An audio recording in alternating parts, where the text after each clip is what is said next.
Students, we were discussing about the chemical changes, that is also known as the chemical reactions, and what are the properties of the chemical reaction we have discussed in the previous session.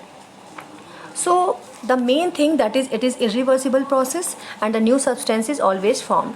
So we are just going to discuss about the reaction between the vinegar and the baking soda. So vinegar, that is acetic acid, baking soda, that is sodium hydrogen carbonate. When we add them, so what happens? The carbon dioxide gas is evolved and some other substances are formed. Okay, so this gas, how can we say this is the carbon dioxide? कैसे हम ये कह सकते हैं कि जो particular gas evolve हुई है इस रिएक्शन में वो क्या है? कार्बन डाइऑक्साइड है. How we can say that? तो हमें इसके लिए क्या करना है? एक टेस्ट करना. We have to do the test of the carbon dioxide. When we, if it is carbon dioxide gas, it just turns the lime water milky. अगर ये कार्बन डाइऑक्साइड गैस है तो ये लाइम वाटर को किस form में turn करेगी? ये लाइम वाटर को मिल्की बना देगी. Okay, due to the formation of calcium carbonate. Okay, so it is the vinegar and baking soda. When we add the vinegar to baking soda, a gas is evolved. And what is the name of the gas? When we just pass this gas in the lime water turns milky. Okay, due to the formation of calcium carbonate. So it is the standard test for the carbon dioxide. Okay, the new substance is formed, that is the calcium carbonate. So it is a what type of the reaction? It is a chemical reaction, because in chemical reaction the new substance is always formed. Okay, and the process is irreversible. क्या हम वापस इस gas को इस part में डाल सकते हैं? No, we can't do that. अगर ये लाइम वाटर मिल्की हो गया तो हम इसे टर्न नहीं कर सकते हैं, क्योंकि यहाँ पे फॉर्मेशन हो चुका है इस चीज़ का, कैल्शियम कार्बोनेट का. Okay, so it is irreversible process and the new substance is formed, so it is a chemical reaction. So let's discuss about one more chemical change which is very important to discuss, that is the rusting of the iron. Rusting of the iron, what is the meaning of rusting? When the iron objects just comes in the contact with the air and water. Water means which is present in the atmosphere or direct. It can be direct or it can be present in the atmosphere. It just forms a layer that is known as the rust.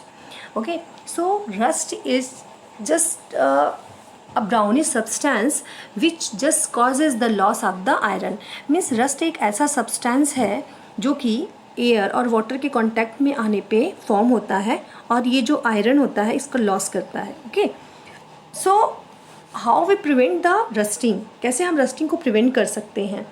There are the lots of ways to prevent the rusting. So first of all, that is the coating the iron surface with the paint or the grease. And second means हम उसकी painting कर सकते हैं. जैसे हमारे घरों में जो गेट्स होते हैं, आयरन के गेट्स होते हैं, और जो हमारी विंडो की ग्रिल्स होती हैं, they all are made up of the iron. Okay, and we are just painting them. हम उस पर पेंट क्यों करते हैं? पेंट हम इसलिए करते हैं कि जो आयरन की सरफेस है वो एयर में एक्सपोज्ड ना हो. ओके, ये जस्ट कवर रहे किसी सब्सटेंस से, तो ये इस कवरिंग की वजह से ये एयर और वाटर के कांटेक्ट में नहीं आएगा. और आपको पता है कि जो हमारा एटमॉस्फेयर है उसमें मॉइस्चर प्रेजेंट है, जिसे हम ह्यूमिडिटी कहते हैं. तो कुछ ना कुछ मॉइस्चर प्रेजेंट होता है, यानी ह्यूमिडिटी होती है एटमॉस्फेयर में. So by that moisture and with the air iron reacts when it is exposed. अगर ये एक्सपोज्ड है तो ये क्या करेगा? रस्ट फॉर्म करेगा और आयरन को डैमेज कर देगा. So to prevent it we have to polish और पेंट द आयरन. तो हम जो भी आयरन के ऑब्जेक्ट्स होते हैं उन पे पेंटिंग कर देते हैं, एक लेयर बना देते हैं पेंट की, जिससे वो डायरेक्ट कॉन्टैक्ट में नहीं आए एयर और वाटर के और उनमें रस्ट फॉर्म ना हो. So what will be the reaction of the rusting? क्या रस्टिंग का क्या रिएक्शन होता है? Okay, so that is Fe plus O2 plus H2O is equal to Fe2O3. ये क्या है हमारा? ये है rust. Okay, Fe plus O2 plus H2O is equal to Fe2O3. तो that is the rust which is formed. यानी कि जब आयरन कॉन्टैक्ट में expose to air and water, it just forms the rust. यानी ये क्या बनाएगा? Rust. And rusting just damage the iron objects. Okay, तो पहला क्या था prevention, coating the iron surface with the paint और grease, and second was coating iron with other metals, यानी कि क्या करना है और मेटल्स से, एक तो हमने पेंट से उसको कवर किया और दूसरा क्या है to coat the iron with other metals, that is the galvanization. What is the term, that is galvanization, galvanization. Okay, so what is the meaning of the galvanization? The process of depositing a thin layer of zinc metal on iron object is called as galvanization। यानी कि जो coating होती है किसी और substance की, यानी कि वो कौन सा मेटल है, जिंक मेटल की। जब जिंक मेटल की कोटिंग की जाती है आयरन पे तो वो क्या कहलाता है, that is the galvanisation. Okay, the process of depositing a thin layer of zinc metal on iron objects is called as the galvanisation. Okay, तो zinc metal just remains unaffected by the air and moisture. जो zinc होता है वो इतना ज़्यादा reactive नहीं होता है एयर और मॉइस्चर के साथ। ओके, क्योंकि है तो ये भी मेटल बट ये इतना रिएक्टिव नहीं जितना कि हमारा आयरन है। ये जैसे ही कांटेक्ट में आता है एयर और वाटर के, ये क्या करता है, तुरंत ये रस्ट बनाता है, Fe2O3, it just forms Fe2O3, that is the formula of rust. But when we just coat, okay, when we just coat the iron with the zinc metal, it just prevents the surface of the iron। ये prevent करता है rusting से iron को।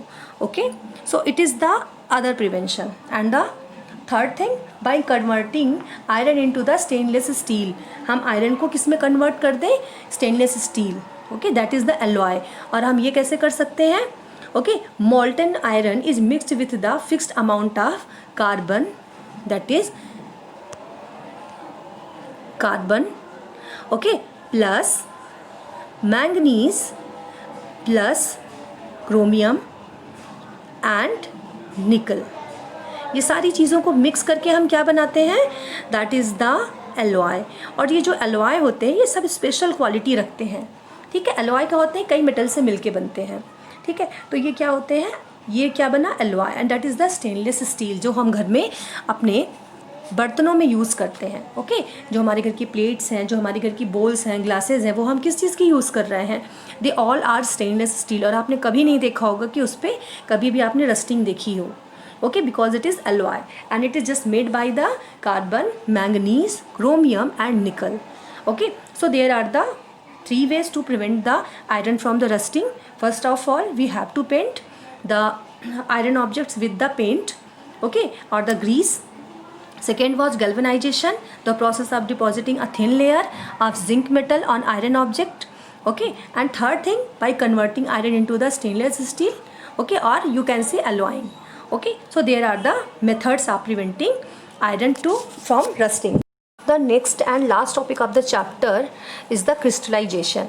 okay, to make the crystals of copper sulfate, and it is a very important question। okay, so how we can prepare the crystals of copper sulfates? so crystals of copper sulfate can be prepared by the method of crystallization। so what is crystallization? for making the crystals of copper sulfate, we have to go through the 4 steps। that's first step, a cupful, we have to take a cupful of water in a beaker। okay, and after that few drops of dilute sulfuric acid is added to it। okay, third step, that is water is heated and when it start boiling, copper sulfate powder is added slowly while stirring। okay, till no more copper sulfate powder dissolved in it, means it just goes to saturation point। okay, and after that, that is the 4th step, solution is filtered and let it cool without disturbance।